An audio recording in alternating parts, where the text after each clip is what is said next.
La settimana scorsa mi ha contattato un rappresentante dell'azienda Legato, chiedendomi se fossi interessato a collaborare e recensire un loro prodotto. Ovviamente ho risposto perché no, però ad una condizione, cioè che mi lasciate libero di fare una recensione onesta e veritiera. E loro mi hanno risposto che non c'è problema e che a loro interessa soltanto che io faccia la recensione e che metta il link al loro prodotto nella descrizione. Questo mi fa ben sperare sulla qualità del prodotto, nonostante sia un prodotto abbastanza economico. Ed oggi mi è arrivato il pacchetto. Andiamo a scoprire subito cosa c'è dentro.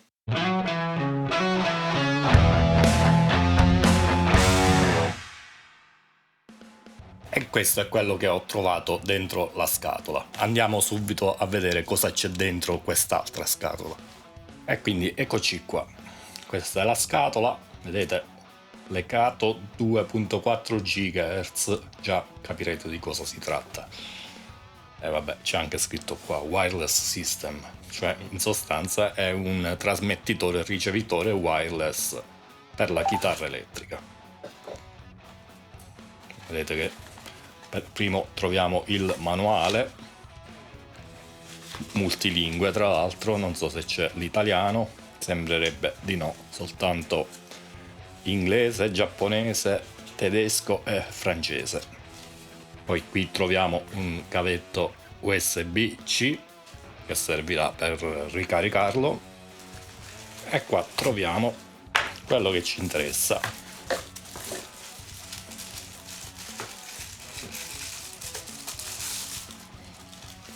Questo qua.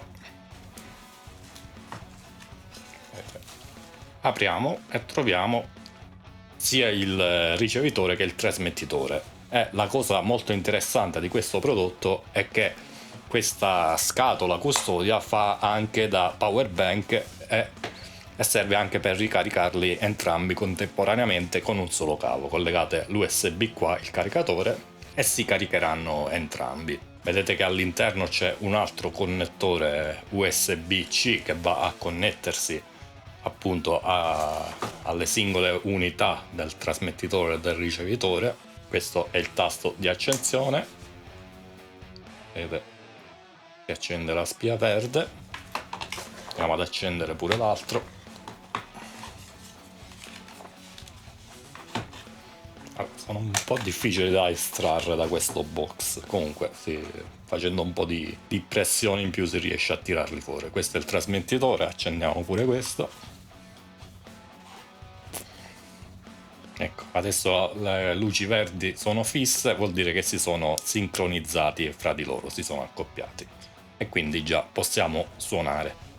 Detto questo, andiamo a provarlo e a testarlo per bene. Ok, quindi per prima cosa testiamo la trasparenza di questo trasmettitore wireless, intanto facendo un veloce confronto AB fra cavo e trasmettitore e poi magari andiamo a fare anche qualche misurazione.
Allora, adesso invece andiamo a testare la trasparenza in modo un po' più scientifico. Per fare ciò ho usato il programma RoomEQ Wizard, che praticamente cattura un impulse response.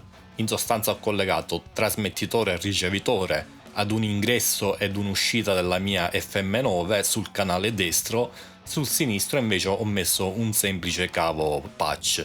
In questo modo posso confrontare direttamente il suono diretto, diciamo così, e quello che passa invece dal trasmettitore wireless, andando anche ad isolare alcune calorazioni che potrebbe apportare direttamente l'FM9. Infatti, se andiamo a comparare direttamente i due grafici, vediamo che nessuno dei due è perfettamente piatto, specialmente nelle alte frequenze. Quello rosso, che rappresenta l'FM9 collegata col cavo, vediamo che c'è questa leggera ondulazione sulle alte frequenze che però non è mai più di 1 decibel, mentre il sistema wireless legato, che è la linea verde, vedete che intanto attenua leggermente il segnale di circa mezzo decibel nel totale, mentre sulle alte frequenze ha questa sorta di boost di 2 decibel circa, e quindi diciamo c'è questa leggera colorazione che comunque si fa fatica in realtà a notare ad orecchio. Tra l'altro queste misurazioni sono effettuate con un'uscita a bassa impedenza, che è abbastanza diversa invece dall'uscita della vostra chitarra, che è ad alta impedenza. Infatti in quel caso la differenza sarà ancora maggiore, perché non avendo un cavo lungo tra l'uscita della vostra chitarra e il trasmettitore, appunto, praticamente mancherà il suono del cavo che invece c'è quando suonate appunto con un cavo abbastanza lungo. E quella colorazione è dovuta appunto alla capacitanza del cavo, che accoppiata con l'alta impedenza dell'uscita della vostra chitarra va a creare questa sorta di filtro passa-basso, cosa che invece non accade quando si usa un trasmettitore wireless. Ed è per questo motivo infatti che alcuni hanno la funzione cable tone, cioè aggiungono appunto un piccolo condensatore che va a simulare la capacitanza del cavo e quindi a ricreare questo filtro passa-basso. In questo caso non c'è questa funzione, anche perché è difficile trovarla in realtà su trasmettitori economici di questa fascia di prezzo. Volendo ci sarebbe anche il modo di aggiungere esternamente, infatti basta semplicemente un piccolo condensatore collegato tra i due fili all'interno del cavo che usate, oppure all'interno del jack stesso della chitarra, però qui alla fine è questione di preferenza. Infatti comunque alcune magari preferiscono questo suono un po' più hi-fi dei trasmettitori wireless, quindi eventualmente provate e poi giudicate voi se ne vale la pena o meno andare a sperimentare con queste cose. Oltre alla risposta in frequenza, grazie a questa misurazione possiamo andare a vedere anche la distorsione che introduce questo dispositivo. Allora, intanto vedete quella dell'FM9 collegata con un semplice cavo patch, quindi questa è quella intrinseca proprio all'interfaccia audio. Tutte queste linee in basso vi dicono il livello della distorsione per le diverse armoniche. Come vedete, questa è evidenziata alla seconda armonica, questa è la terza, questa è la quarta e così via. Se andiamo a vedere quello del legato VS100, vedete che è un po' più alta la distorsione e tra l'altro tende ad aumentare anche con le alte frequenze. In realtà comunque la quantità di distorsione dipende anche dal livello del segnale, ovviamente. In questo caso il segnale che ho mandato per la misurazione era all'incirca uguale a quello della mia chitarra diretta, e vedete che in questo modo la distorsione armonica totale comunque è inferiore allo 0,1%, quindi praticamente inudibile. Quindi anche se è un po' più alto rispetto all'FM9 con il solo cavo, è comunque più che accettabile, anzi direi pure ottimo. Poi possiamo anche andare a vedere la forma d'onda dell'impulso stesso, e in questo modo possiamo fondamentalmente anche andare a misurare il rumore di fondo. Vedete che nel caso dell'FM9 il rumore di fondo sarebbe questo, si aggira intorno a meno 92 decibel, mentre sul legato è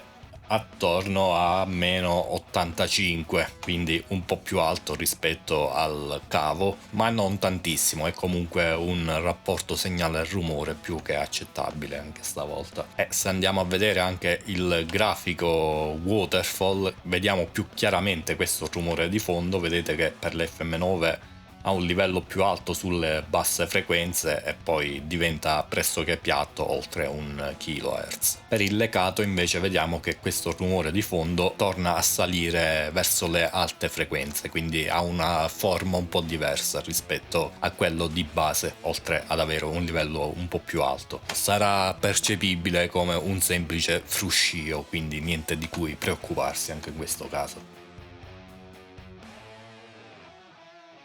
Allora, per fare questo ho collegato ricevitore e trasmettitore al lato destro di una delle uscite della mia FM9 e all'ingresso, ovviamente. Sul canale sinistro invece ho messo un semplice cavo patch. In questo modo sul canale sinistro abbiamo appunto un collegamento diretto e sul canale destro invece quello che passa dal wireless. In questo modo possiamo misurare la latenza. Infatti se andiamo a zoomare su uno di questi picchi, ad esempio, vedete, io ho già selezionato l'intervallo che va fra un punto sul canale sinistro, cioè il suono diretto, e lo stesso punto sul canale destro, che ovviamente sarà in ritardo rispetto al sinistro, e questa selezione ci dice quanti campioni di ritardo ci sono fra i due canali. E ce lo dice qua in basso. Vedete, la selezione inizia al campione 40.681 e finisce al campione 41.003. Quindi in sostanza c'è una differenza di 322 campioni. Campione più, campione meno, perché comunque la selezione non si riesce ovviamente a farla precisa al campione, però cambia poco tra un campione e l'altro a livello di ritardo. E se dividiamo questi 322 campioni per 48.000 Hz, che è la frequenza di campionamento, otteniamo il nostro ritardo. Sulla scheda tecnica di questo legato VS100 viene riportato minore di 6.7 millisecondi. Invece se facciamo questo calcolo viene fuori esattamente 6.7 millisecondi. Quindi diciamo che sono stati abbastanza onesti su questa specifica. Non è la più bassa delle latenze per quanto riguarda i trasmettitori wireless, infatti ne troviamo diversi che riescono ad averla anche più bassa, però devo dire che nonostante questa vada a sommarsi nel mio caso a quella dell'FM9 che è di circa 4 millisecondi, più quella dei miei monitor perché hanno un DSP all'interno che aggiunge un altro millisecondo circa di latenza, diciamo in totale siamo oltre 10 millisecondi, ma comunque non si nota questa latenza mentre si suona, quindi direi che è più che accettabile. In generale se si riesce a rimanere sotto i 10-12 millisecondi non si dovrebbe notare la latenza, andando oltre invece comincia ad essere un problema, e qua ovviamente dovete anche valutare in base alla strumentazione che usate. Infatti più dispositivi digitali aggiungete in catena, più aumentata la latenza, e poi sommando il tutto magari questa sfora questo limite e quindi si comincia a notare ed essere fastidiosa. A questo punto metto la mia fotocamera addosso e andiamo a testare fino a che distanza funziona questo trasmettitore. Vediamo il raggio di azione se corrisponde a quello dichiarato.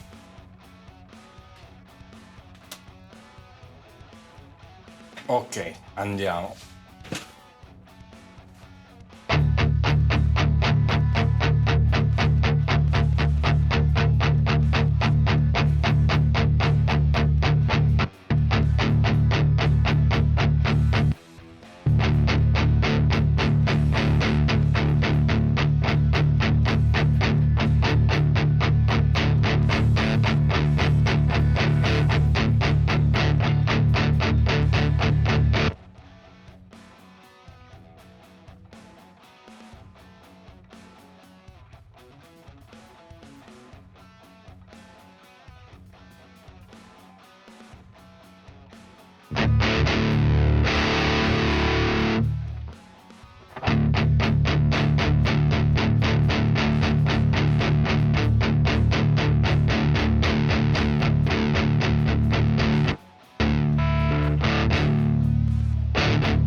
Allora, le specifiche dicono che il raggio d'azione è 30 metri all'aperto e 15 metri al chiuso. In realtà io ho cominciato ad avere perdite di segnale all'incirca a 10 metri di distanza, però c'è da dire una cosa, cioè che fra questa stanza e quella dove sono andato poco fa in realtà ci sono nel mezzo due muri, di cui uno spesso 30 centimetri è di cemento armato, quindi ci può stare che il raggio d'azione sia un po' minore rispetto a quanto è dichiarato. Purtroppo non posso provarlo all'esterno, all'aperto oggi, perché piove a dirotto in questo momento. Magari nei prossimi giorni, appena farà bel tempo, proverò appunto all'aperto e vediamo che distanza si riesce a coprire realmente. Diciamo comunque che anche in queste condizioni vi riuscite tranquillamente a muovere su un palco di piccole e medie dimensioni o all'interno di un locale senza perdere il segnale. Tra l'altro in questo caso ci sono anche tante interferenze probabilmente, perché c'è un router proprio qua vicino,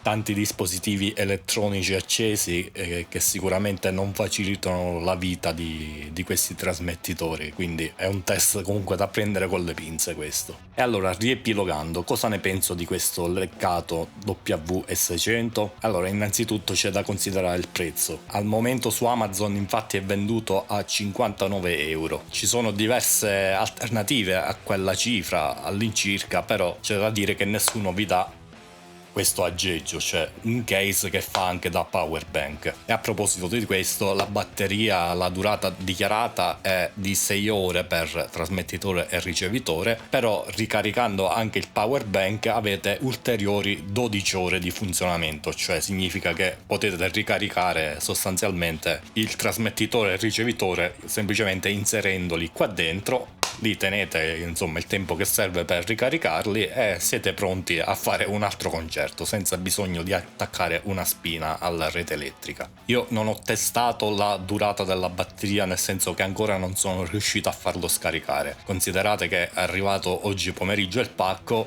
l'ho aperto sostanzialmente dopo cena alle 9 di sera, quando ve l'ho fatto vedere in video, e tra registrare il video, fare i vari test, le varie prove, è da circa 3 ore, forse anche di più, che è acceso, e ancora la batteria non si è scaricata e non è accesa nemmeno la spia che indica la batteria scarica. E considerando che probabilmente non è arrivato al 100% di carica, direi che ci siamo, sicuramente riuscite a fare tranquillamente un concerto. Poi per quanto riguarda gli altri aspetti, insomma, come abbiamo visto, la risposta in frequenza, quindi la trasparenza, va più che bene. La stessa cosa per il rumore di fondo e per la distorsione. La latenza non è bassissima, ma è accettabile e in situazioni normali non si nota. Potrebbe essere un problema soltanto in rig dove sono presenti tanti dispositivi digitali. E quindi, considerando tutte queste cose, non penso che troverete di meglio a quella cifra. Per trovare qualcosa di realmente meglio, sia a livello di latenza che di features, sicuramente dovrete spendere almeno il quadruplo di quella cifra, cioè sopra le 200 euro. In questa fascia di prezzo sicuramente non c'è nulla da dire, è un prodotto che fa il suo, tutte le specifiche dichiarate sembrano essere in linea con quanto effettivamente poi troviamo nel prodotto, quindi Lecato sembra un'azienda onesta da questo punto di vista. Poi anche la ragazza che mi ha contattato è stata gentilissima, non mi ha fatto pressioni di alcun tipo, quindi questo è un buon segno, insomma, significa che comunque c'è un'azienda seria dietro. Questo ovviamente non significa che non ci siano magari alcuni difetti minori o cose migliorabili. Ad esempio, c'è una cosa che magari potrebbe essere interessante, ovvero questa, che si può svitare il jack grande, resta quello piccolo, e in questo modo sostanzialmente potremmo collegare un piccolo cavo che va dal trasmettitore alla chitarra e magari legare questo alla tracolla. Però intanto magari sarebbe carino se includessero appunto questo cavo e magari anche un gancetto per poter attaccare facilmente il trasmettitore alla tracolla, in modo che ognuno possa scegliere se appunto collegarlo direttamente alla chitarra oppure metterlo nella tracolla per essere un po' più nascosto, un po' più al sicuro.